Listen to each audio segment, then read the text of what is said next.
অমূল্য বৰুৱাৰ কবিতা কুকুৰ। সৌদল কুকুৰ প্ৰত্যেকটো ৰাস্তাৰ আৱৰ্জনাৰ দমবিলাকৰ কাষে কাষে সিহঁতৰ প্ৰত্যেকৰে মুখে মুখে ৰস নাইকিয়া শুকান একো দুখৰ জাতিবৰ্ণ বিচাৰে নোহোৱা হাৰ নাইবা কোনোটোৰ মুখত ফটা জোতাৰ একো টুকুৰা লেকেটা চামৰা দুই এটা ভাগ্যৱানৰ বাহিৰে চোৱা পাতনিৰ ভাতৰো সিহঁতৰ বাবে অনাটান সিহঁতৰ পাছে পাছে ফুৰিছে গাৰে ছাঁৰে দৰে আন্ধাৰে বুভুক্ষা ক্ষুধাৰে তাৰণাত সিহঁতে পাহৰি যায় অহিংসা পৰম ধৰ্ম সিহঁতৰ অশৃংখল কোলাহলপূৰ্ণ হিংসামত্ত সমাজত ক্ষুধা নিবাৰণৰ কেৱল কঠোৰ সংগ্ৰাম যুধিষ্ঠিৰৰ লগত স্বৰ্গাৰোহণৰ আশাত ধৰ্মযাত্ৰা কৰিবৰ মৰহা আৰু সিহঁতৰ নাই ক্ষুধাৰে তাৰণা লোভৰে লেলাৱতী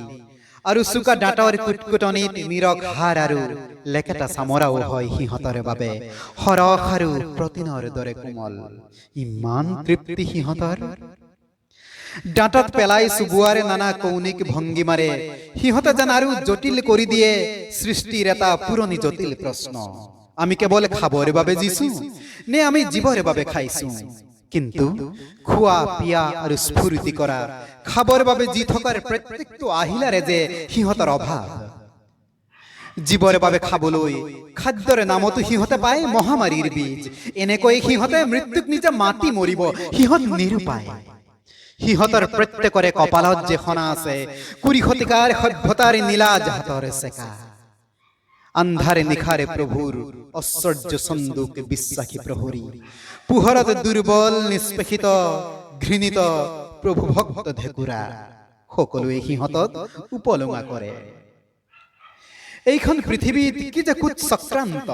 এই দল খাবলৈ নোপোৱা কুকুৰ ইহঁত নিম্ন বংশজাত কিন্তু আৰু এদল আছে সেই দল কুকুৰে খাবলৈ পায় সিহঁত উচ্চ বংশজাত